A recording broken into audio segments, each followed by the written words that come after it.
Look like it, but we're professionals. Do us a favor. Don't try this at home. Whoa!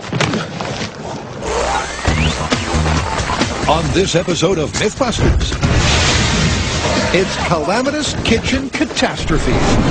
What could be wrong with my cooking?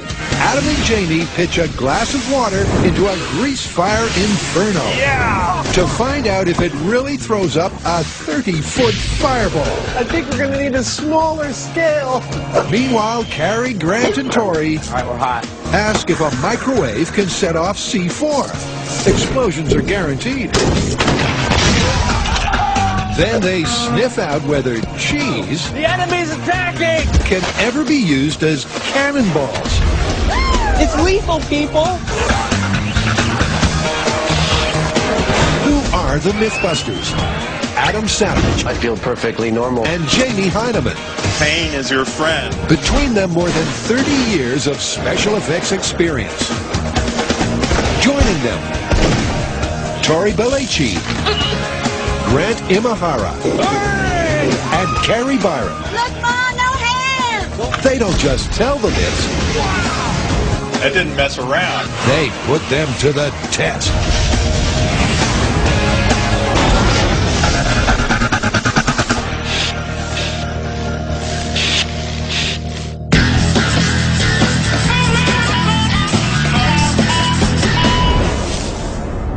Kitchen catastrophes. That's our story? Actually, a whole episode. And we're not talking just like fallen souffles and burnt flans here. No, these are real disasters. So what are we doing? Well, I'll give you a hint. You've got a source of ignition. You've got a fuel. Think biodiesel. Add to that the air that you breathe, and you've got a grease fire. We're doing grease fires. More specifically, that trying to extinguish a grease fire with a cup of water will cause a 30-foot fireball. That sounds genuinely tasty. Let's dig in. Grease fires are no laughing matter. Every year they cost millions of dollars and claim hundreds of lives. But are these facts and figures fact or fiction? Can it really be true that a mere 8 ounces of water poured over a grease blaze will kickstart a 30-foot fireball? Or is it just a flash in the pan? Always the costumes with you. I'm just dressed and ready for whatever the plan might be. What is it? We set up a stove. We set up a 30-foot scale behind it. We put oil on the stove, heat it until it burns, introduce 8 ounces of water to it, and stand back. Sounds great. Let's do it. Adam's in a hurry to light a fire under this myth. Luckily, they'll be under adult supervision. In our ongoing quest to get some quality playtime with every single fire department within a 50-mile radius of MythBusters, we've come today to the South San Francisco Fire Department's training facility where they've agreed to let us set some grease fires.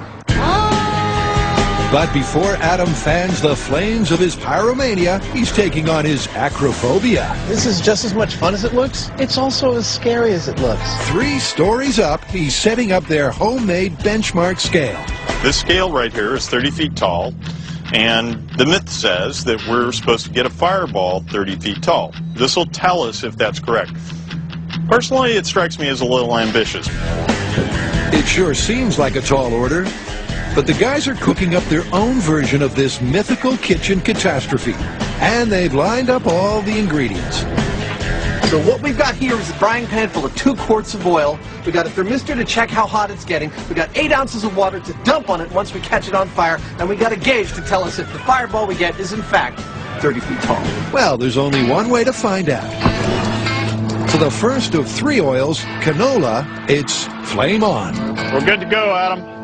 It's heating up fast. 515 degrees, and it's only been like 6 minutes. This is nice and fast. 100 degrees later on, and the canola reaches its flash point, the temperature at which it can start to burn. Oh, I saw a little bit of fire. Did you see that? We're past the flash point. But once it gets to 680 degrees, it reaches a state called auto-ignition, where it's going to burst into flame, and there's nothing anybody can do about it. 600 and how much? 645. Oh, we're close to the auto ignition point. And I see flame on it. All right. I see that's a grease fire. Yep, that's a grease fire, all right. And every fire safety rule in the land says do not do what Adam's about to. But how bad can it really be? All right, canola oil, putting out a grease fire in my kitchen, perhaps unwisely, in 3, 2, 1.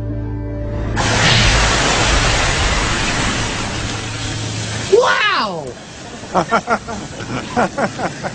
That was a hell of a thing! It was.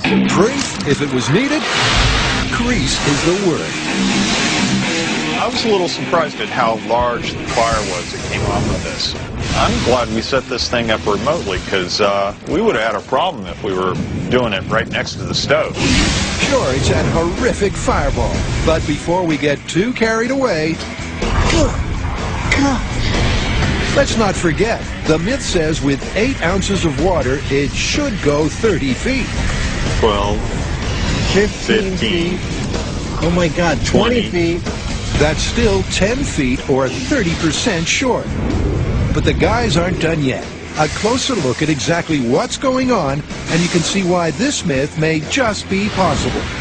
Well, that water went from, room temperature to all of a sudden the temperature of the oil, which was around 700 or 800 degrees. That means it turned to steam. Now, when water turns to steam, it expands up to around 1,600 times the volume.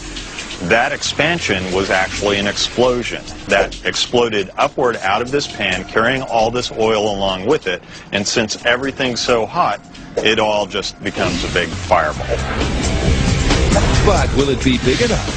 One thing's for sure, the MythBusters are going to do everything they can to push the feisty fireball to its utter limits. I guess you shouldn't do that. Let's do it again.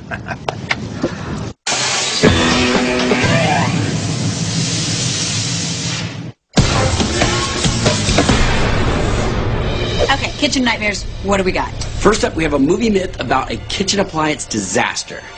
Go on. All right, so the movie is Grosse Point Blank.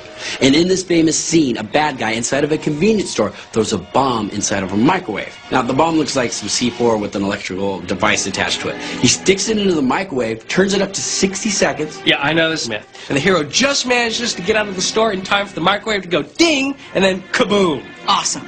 Yeah! Sounds like a recipe for disaster. But can a microwave really be used to set off an elaborately wired C4 bomb? And can it be set to detonate in exactly 60 seconds? Okay, so it sounds like all we need are some microwaves, some plastic explosives, and a date at the bomb range. Well, I think we need to do 3 tests. First test, C4 in the microwave alone. Second test, C4 with Hollywood wires. Hollywood wires? You know, coils, springs, nothing genuine, just like in the movies. Yeah, and then the third and final test would be C4 with a proper fuse. Ah, I love cooking with C4. My favorite ingredient. C4 cuisine is best enjoyed and is safest down home on the bomb range. Now, based on the words in the movie Grosse Point Blank, we know a few things. First, it's in a convenience store. Second, it's physical size. And third, it's power level, which is 1,000 watts. Now, we purposely avoided using modern inverter technology and went old school, which is what this baby is. In other words, besides the color, All right, we're hot. it's identical to the one in the film. Now it's time to get serious. All right, well, we need to set these microwaves off remotely so that no one gets hurt. What do you have? We got a bomb robot. I love those 2 words. Bomb robot. Robot tragic and BattleBot champion Grant is about to get a glimpse of geek heaven. Oh. I think it's love at first sight. Oh my God! I, for one, welcome our new robotic overlords. While Grant struggles with the drool control, Tori and Carrie do a little matchmaking. Come on. She'll like you? Talk to her. Hi. Nice actuator you have there. But enough of the robot romance, please. She may be a looker, This is much better than pushing the button and running. Absolutely. but is she any good in the kitchen?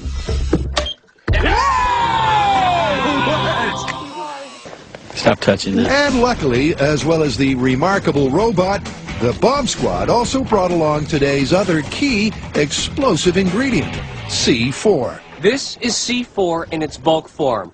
It has an explosive called RDX contained inside of a plastic compound that keeps it stable. For example, you could drop it, You could shoot it with a gun, you could light it on fire, but none of these things alone is enough to detonate it. You need the combination of intense heat and incredible shock to get it to go off.